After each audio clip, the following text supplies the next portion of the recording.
হজের বিষয় নিয়ে আজকে কথা বলবো। কি ইসলামের পিলার কয়টা? একটু বললে আমি খুশি হই। কয়টা?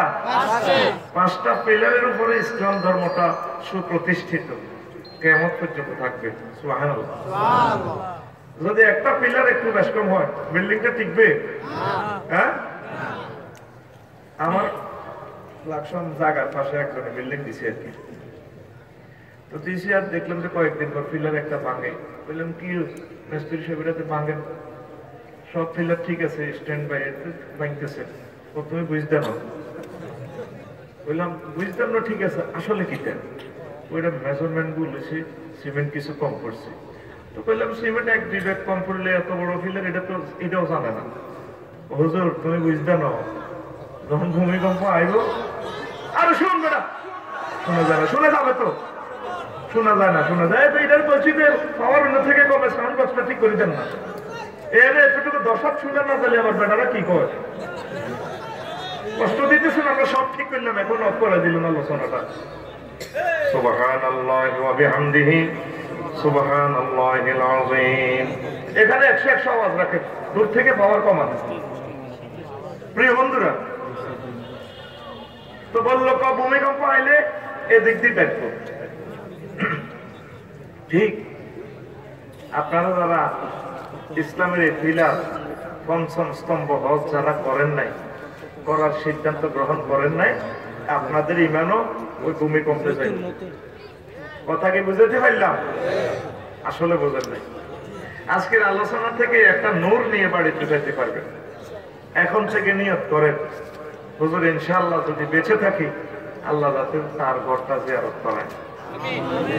জোরে কয় না? আরো জোরে। যুবকেরা শুন, কাজে লাগবে। আল্লাহ আল্লাহ শানু সূরা আলে ইমরানের 97 নম্বর আয়াতে বলেন, ওয়ালিল্লাহি আলান নাসি হিজ্জুল বাইতি মান ইসতাতা ইলাইহি সাবিলা। আমি আল্লাহর জন্য ওই সকল লোকেরা কাবাঘর জিয়ারত করবে, হজ করবে, যারা আমার এই কাবাতে পৌঁছার মতো সক্ষমতা রাখে, ইস্তেতাআত রাখে, দৈহিক তারপরে মালি পথের নিরাপত্তা সহ যাদের সুযোগ হয়, তাদের জন্য এই কাবাঘর জিয়ারত করা ফরজ। কে করে? আরো জোরে। কোন সূরা? আলে ইমরান। কত নম্বর আয়াত? 97। কত নম্বর? তাহলে বুঝলেন হজ করা ফরজ। আর এক আয়াতে আল্লাহ তাআলা শানু বলছেন, ওয়াজিল ফিন নাসি বিল হজ। ও ইব্রাহিম, আপনি নির্দেশনা দিয়ে দেন, ফেসবুক, ইউটিউবে, নেট দুনিয়া খবর দিয়ে দেন, তাহলে আমার বান্দাদেরকে হজের আহ্বান করুন। মিন কুল্লি ফাজ্জিন আমিক, তারা দলে দলে উপদলে হেঁটে, পায়ে হেঁটে, এরোপ্লেনে, জাহাজে, যে যেভাবে পারে দলে দলে আমার ঘরে চলে আসবে তারা। আল্লাহু আকবার। এবার আসেন, মজার ওয়াজ দিন, মজার কথা থাকবে, চিন্তা করিয়েন না। মজা দিব, 60 টাকার মজা দিব, ডরাইয়েন না। শুনিলাম রাসূল সাল্লাল্লাহু আলাইহি সাল্লাম তিরমিজি শরীফের হাদিসে ইরশাদ করেন, মান মালাকা সাআতাও রাহিলাতান তুবাল্লিগুহু ইলা বাইতিল্লাহি ওয়া লাম ইয়াহুজ্জা ফালা আলাইহি আইয়ামুতা ইয়াহুদিয়াও ওয়ালা নাসরানিয়া। ও দুনিয়ার আমার উম্মতেরা, তোমরা যারা সক্ষমতা পেয়েছো আর্থিকভাবে, শারীরিকভাবে, তোমাদের তাকাত আছে, পাওয়ার আছে, এবিলিটি আছে, বাইতুল্লাহ শরীফ জিয়ারত করার, কিন্তু আমার ওই উম্মত করলো না, কাবাঘর জিয়ারত করলো না, সে কি ইহুদি হিসাবে মরলো নাকি নাসারা হিসাবে মরলো তার দায়িত্ব আমি মদিনার নবী নিতে রাজি নই। কথাটা কয় কে? রাসূল সাল্লাল্লাহু আলাইহি ওয়াসাল্লাম। কে কয়? নবী যারে দল থেকে বাইর করে দেয় তার আর উপায় আসেনি? কথা কয় আসেনি? ছোট্ট একটা দারুণ কথা কইবার জন্য এই বিষয়টা ধরছি, আরো অন্যান্য বিষয় ধরতাম। আর এই 2-3 বছরে এই ওয়াজটা করি নাই। আমার সম্মানিত পিএস ড্রাইভার সাহেব ও ভাই আলোচনাটা যে করেন, এই জন্য আজকে এটা শুরু করলাম। ইউটিউবার ভাইয়েরা কিছু নতুন কথা পাইলো, তারাও ঘুম মারতেছে 2-4টা নতুন বয়ানের লাই। আমিও চিন্তা করতেছি, ঠিক নেই রে? হাতে মার হাওয়া লাগাবাই দিছে, এখন একটা খুশি একটা দিব মানে এটা লাড়া খাই দেব, চিনি ছাড়া দে লাড়া। এখানে একটা কথা আছে, মানে ইস্তাতা ইলাইহি সাবিলা। ইস্তিতাআত মানে সক্ষমতা, যার সামর্থ্য আছে তার জন্য হজ করা ফরজ, তার জন্য হজ করা। এখন আমি একটা মাসালা বলবো, আটকিবি রে দেবিদ্বারের প্রজেক্ট করে আটকিবি। 93% লোকের উপর হজ ফরজ হয়ে গেছে, সুবহানাল্লাহ কয় না? এবার মান্নান ভাই এবার তুমি কি ওয়াজ করতে আইছো না মাসলা দিয়া কবিত্রে কোলাকুলি লাগাইতে আইছো? বাদ খাইতেন বাদ খাই না, আমরা কোন হজ ফরজ।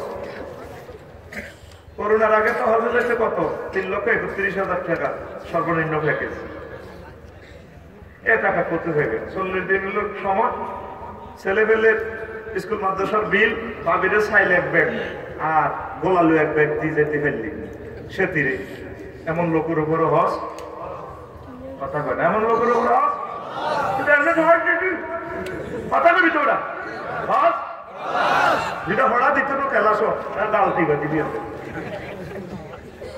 বই থাকে কারোর জন্য কথা বুঝে নিতে হবে। এটা ক্লাসরুম, এই ক্লাসটার দাম 20 লক্ষ টাকার উপরে।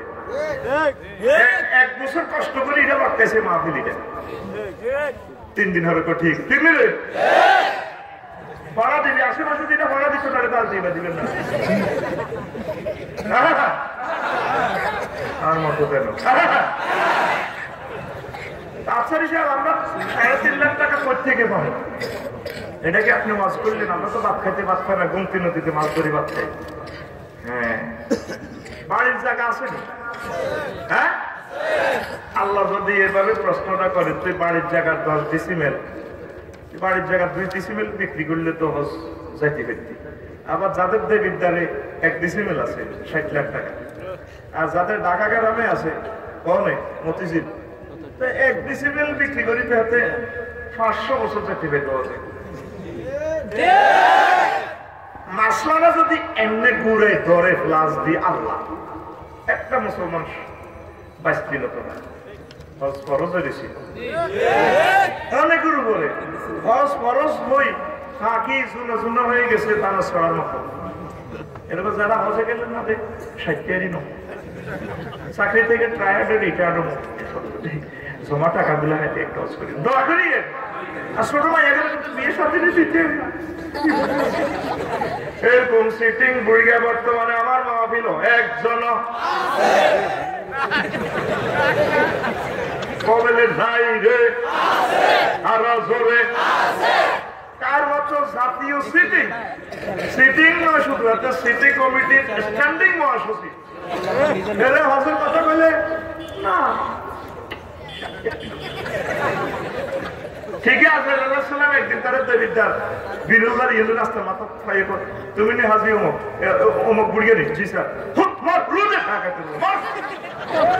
বাবা এভাবে মারলটা আমি হজটা করি যাই না, চাকরি থেকে সামনের মাসে রিটার্ন স্যার তোর রিটার্ন অনেক করিয়ে দেয় চলে। তুই শোনস না মহাগ্রন্থ তাল কোরআনে রিটার্নের খবর ওয়াইদা জাআ আজালুহুম লা ইস্তাখিরুনা সাআতাও ওয়া লা ইস্তাকদিমুন। আমার বান্দারা হায়াতের নির্ধারিত সময় এসে গেলে নির্ধারিত সময় তোমাদের মরণ হয়ে যাবে, 1 সেকেন্ড বেশিও হবে না, কমও দেওয়া হবে না। কয়েকে তাই আপনারা বলতেছেন পরে হজ করবেন, এ কথাটা আপনাদেরকে শয়তানে শিখাইতেছে, ঠিক নেই? যখনই সুযোগ পাইবেন সামর্থ্য মিলবে তাড়াতাড়ি আমার আল্লাহর ঘরটারে দেখে আসবেন, নবীজিরে একটা সালাম দিয়ে আসবে। এই গ্রহে সবচেয়ে শেয়ানা মাল ভাগ্যবান ভাগ্যবান বাপের সন্তান আম্মাজির সন্তান যে আল্লাহর ঘর দেখেছে আর নবীজিকে সালাম দিতে পেরেছে। তার মতো সাবকোপাল লোক আমি আর দেখি নাই। সে নির্ঘাত একটা জীবন্ত ভাগ্যবান লোক, আলহামদুলিল্লাহ কয় না? আস্তে আস্তে সকল মজার কথা আমি শোনাবো, যতক্ষণ শুনতে চান ইনশাআল্লাহ। আমিন। ঠক দিতাম না। কালকে মাহফিল সন্দীপ ইনশাআল্লাহ, অসুবিধা নাই।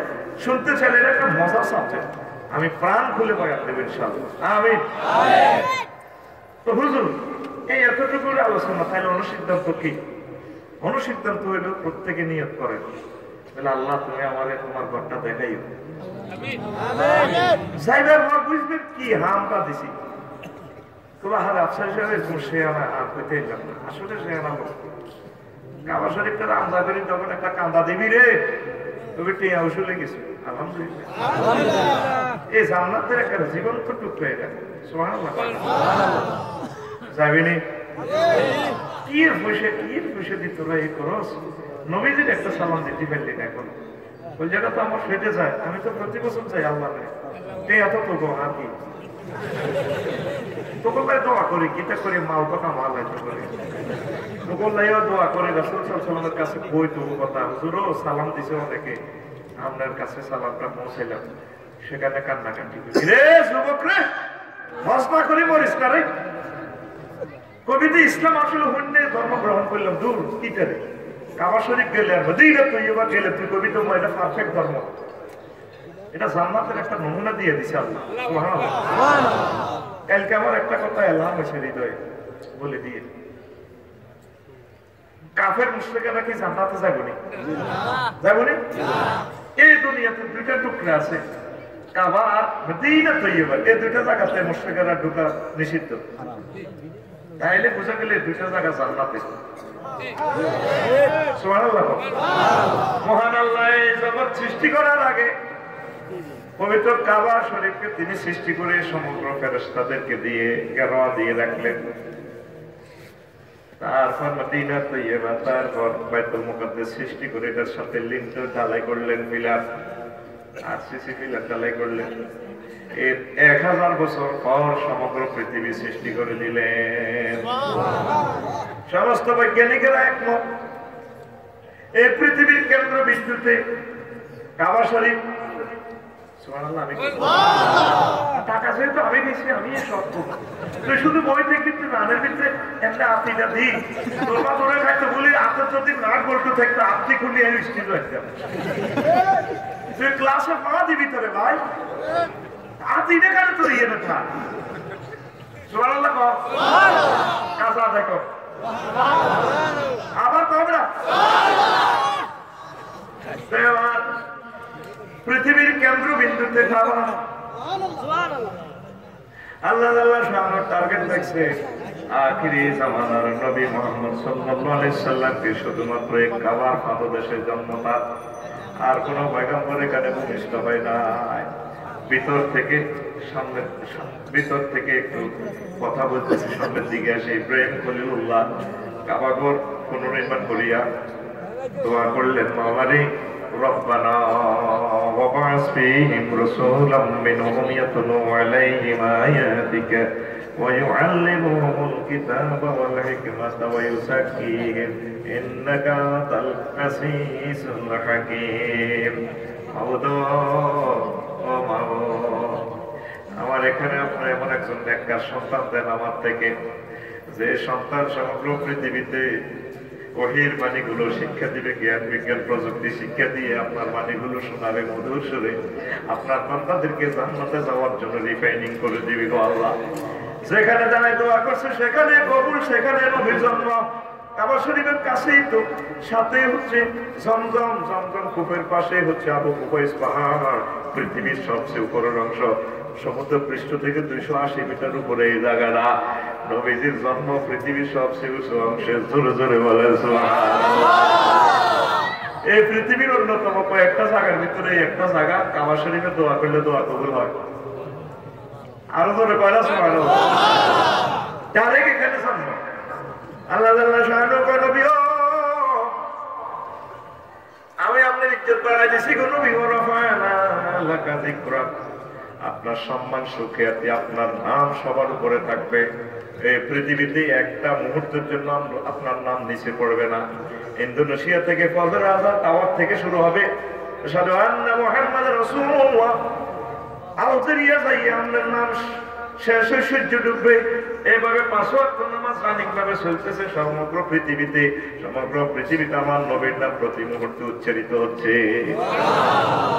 নবী আমি আপনার নাম উপরে রেখেছি, আজানে আপনাকে দেখছি, কলমাতে অর্ধেক আমি অর্ধেক আপনাকে রেখে দিয়েছি, কোরআনে কারিমের ফাতায় ফাতায় আমি আল্লাহ আপনার নবীকে আমি রেখে দিয়েছি। আমি আল্লাহ যত দেশের প্রেসিডেন্ট, আপনি নবী তত দেশের প্রধানমন্ত্রী। আমি আল্লাহ যত দেশের রব্বুল আলামিন, আপনি নবী তত দেশের রহমতুল্লিল আলামিন। আমি আপনার ইজ্জত বাড়িয়ে দিয়েছি। আমি আপনার নাম সুমান সুনাম সুখ্যাতি বাড়াই দিয়েছি। নবী জোরে জোরে বলেন সুবহানাল্লাহ। দেখছেন যে ঘটনা, মিশর সফরে গেলাম, যেটা ফেটে যায় পুরাটা মাটি, পুরা মিশরের মাটি মনে হয়েছিল মাহাবাতুল রহি, লক্ষ লক্ষ পয়গম্বর আসছে এই মিশরে। আমি মিশর চাই, আল্লাহ আল্লাহ শাহর হেকমতটা বুঝিয়ে গেছি। কি সালাকা সালাকা বল, সারা পৃথিবী এত সাগর মহাসাগর, গুগল সাপ দিলে মিশর থেকে দেখা যায় বাংলাদেশে হাঁটি আসতে 61 দিন 23 ঘন্টা সময় লাগে, সাইকেলে আসতে কয় ঘন্টা দেখায়। সেখানে যে লোহিত সাগরটা চিকন করে দিছে, সমগ্র পৃথিবীর লোকের সংযোগ করে দিছে মিশরের। মানে এন নবী বাড়াবো এক ওয়াজের বুলেট মাইক সার্ভিস চতুর্দিকে যাই। আর শেষ নবীটারে এখানে রিজার্ভ রাখে দিছে মক্কা। মক্কাকে কেন মক্কা বলা হয়? বলে যেটা ঠান্ডা করে দিবে ইনশাল্লাহ। শুনবা তো? মনের মতো বয়ান আজকে শুনতে পাইবো, মন ভালো আছে ইনশাল্লাহ আমার। আমিন কো। এবার যে কথাটা বলছিলাম, এই কাবা শরীফের বরাবর হলো বাইতুল মামুর। বাইতুল মামুর বরাবর আল্লাহর আরশ আজিম। এই আরশ আজিম বরাবর দাঁড়ায় মসজিদে সাহাব ইমাম সাহেব নামাজ পড়ে। আয় হায় কাবা শরীফ তেড়া তুলে এখানে বলে আবুদু রাব্বাল বাইত। এটা পড়ে তিনি কাঁদে। মাগরিবের নামাজে একদিন সাইডবার কেরাত আইয়ে না, কাঁদে আর কয় আবুদু রাব্বাল বাইত। এই ঘরের রবের ইবাদত করা উচিত তোমাদের। কাঁদে গরিটা এখানে দেখা দূরে। আর মালিক বলতেছে কোরআনে কারীম মনে হয় নাজিল হয় নাজিল হয় নাজিল হয়। আদম সফিউল্লাহ কো আল্লাহ জান্নাত খুয়াইছি, দুঃখ লাগে এমন একটা রাজ্যে পাঠাইলেন। অন্ধকার, জিকিরের ধ্বনি নেই, কিচ্ছু নাই। ওদের আরে জিকিরের ব্যবস্থা করে দেন না। আপনার হিয়ানো তো সব অফিস আদালত ছিল, জিকির করছি মনের মতো, আপনারা দেখছি, আপনার লোকের কথাবার্তা কইছি, সব সৌন্দর্য। তখন মহান আল্লাহ আদম সফিউল্লাহর জন্য আল্লাহ কাবাঘর নির্মাণ করলেন। আদমের একটা ব্যাখ্যা হচ্ছে কাবাঘর তাওয়াফ করছে উনি আর ওনার ওয়াইফ 7 বার প্রদক্ষিণ করার পর আল্লাহ তাদের তওবা কবুল করে আবার জান্নাতের টিকিট দিয়ে দিলেন। আদম সফিউল্লাহ কাঁদে, ও আল্লাহ আল্লাহ ব্যবস্থা করলেন, ঠিক আছে আমি জান্নাতের টিকিট পাই গেলাম, সৌদি এয়ারলাইন্সে। আমার দেবিদ্দারের কলজের টুকরো কি অবস্থা? ও আল্লাহ আমার বোনার সন্তানের কি অবস্থা? রাশিয়া আমেরিকা আমার ফলামাইয়া যায়, তাকে ব্যবস্থা কি করলেন? আমার আল্লাহ ডাক দিয়া কয় আদম ও হাওয়া, তোমার যত ছেলে মেয়ে সমগ্র পৃথিবী থেকে এসে এসে কাবাঘর প্রদক্ষিণ করবে, আমি আল্লাহ তাদেরকেও ক্ষমা করে দেব। তুই যাইলি না রে, তুই যাইলি না, তোর টিকিট আইলি না, তুই খালি ছবি কিনস। ছবি কিনতে গেলে তো ভালো হয়েছে, ঠিক নেই? টানা পর্যন্ত ফিরে আল্লাহ বাতিজা তোর আপনার বহুত উপকার করছি, 20,000 ভাড়া দিয়ে জমি আর কাছে বেশ ফসল কথা বলে এত ঠাড়া ওড়ে জায়গা কিন্তু বলে তো ভালো হয়েছিল। কত যে টাকা লইয়ে নেতে তুই আগে জান্নাতের গ্যারান্টি। রিয়াজুল জান্নাতে কেন রিয়াজুল জান্নাত বলা হয়? অভিজামিনাল জান্নাত জাহাজাল মাওদা, এই স্থান তারে ডাইরেক্ট আল্লাহ জান্নাত থেকে নিয়ে এসে মিম্বর আর রওজার মাঝামাঝি সেট করে দিয়েছে এই টাইলসটা। যারা হজ করছে তারা বুঝবো সহজে। 22 বছর আমার নবীর কাছে ছিল। আহারে আমার আব্দুল মান্নান ভাই, এইটারে রিয়াজুল জান্নাত কেন বলা? এটা ইমাম ইবনুল বার বলতে আছে অভিজামিনাল জান্নাতে ফাওয়াদা ফিহা, জান্নাত থেকে এনে এই বিশাল জায়গা সেটিং করে দিয়েছে রিয়াজুল জান্নাত, জান্নাতের বাগান। এখানে যারা যারা নামাজ পড়বে, জিকির আজকার করবে, এই জায়গাটা তাদেরকে সুপারিশ করে করে জান্নাতের দিকে নিয়ে যাবে। আপনি যেতে হবে করে ভাই। জয়পুরের ডিম ডিমা দেবিদ্দারে যাই হয় ডিম, হোটেল সোনার গান হয়ে যায় কি আমলেট, ঠিক রে? কি হয় ওই হে রুসিয়ার মা ডিমা ডিমা ডিমা কত 12 টাকা মানে 11:30 না ডিমে এটা হইছে না হে জরুরি মুরগা হোটেল সোনার রাজ আয়োজে গিরি কি হয় চিকেন ফ্রাই ও মা আমাদের কয়েক মাহফিল হজুরিয়া গিরিল খাবাই পাবনা দেখো মা গো আমার টাকা দিয়েছে দরকারতে কাফে আরে গিরিল খাবাবি গিরিল তো রড হবে না কষ্ট বলেছিল আর রড করে দিবি নি কোনো আমি ঘরে বসে যাই মা গো আরে রড বলে দিব আরে মতে যে পোড়া পোড়া মুখটা রে কাবা করে এক ওয়াক্ত নামাজ পড়লে কত সওয়াব হ্যাঁ হ্যাঁ কথা কয় না ও ভাই কয় লাখ তাহলে 5 ওয়াক্ত নামাজ 270 বছর 10 মাসের সমান হয় কথা কয় না তাহলে 31 দিন 30 দিন যদি তুই যাস 8,500 বছরের ইবাদতের সমান এদিক দিয়ে আছে তো সবে কদর এই সবে কদরের এখানে আছে 83 বছর 4 মাস তাইলে 40টা সবে কদর পাইলে আর সেখানে তুই যদি একটা বার খরচ করস প্রায় 14,000 বছরের ইবাদতের সমান নূহ আলাইহিস সালাম পাইছে মাত্র 1000 বছর হয় আর তুই মুহাম্মদ সাল্লাল্লাহু আলাইহি সাল্লামের উম্মত হওয়ার কারণে এক সপ্তাহ ফিরাইয়া তারে তুই আল্লাহর রহমতে 14,000 বছরের ইবাদত লই গেলি সুবহানাল্লাহ যেটা দেখলাম দিছেন রে এটা ফিরতো না আল্লাহর রাসূল ঠিক কি না ওয়ামান আসদাকু মিনাল্লাহি কিলা আল্লাহর কথা ছিল কার কথা সত্য ডাইরেক্ট নবী তুই গেছেন রেট অফার দিছে তুই অফার কিনলি না আতুরা যাইবে নি অস্তে উড়ে তাকু যাবি রে লিল্লাহি তাকবীর আল্লাহ প্রত্যেকের আমার কলিজার টুকরা দিয়ে দুখানা হাত কাবা ঘরে তুমি লাগাই দিও আমিন আল্লাহ এই হাত মদিনা তৈয়বাতে লাগাই দিও আল্লাহ আমিন আমিন আর দেখা পেতে হে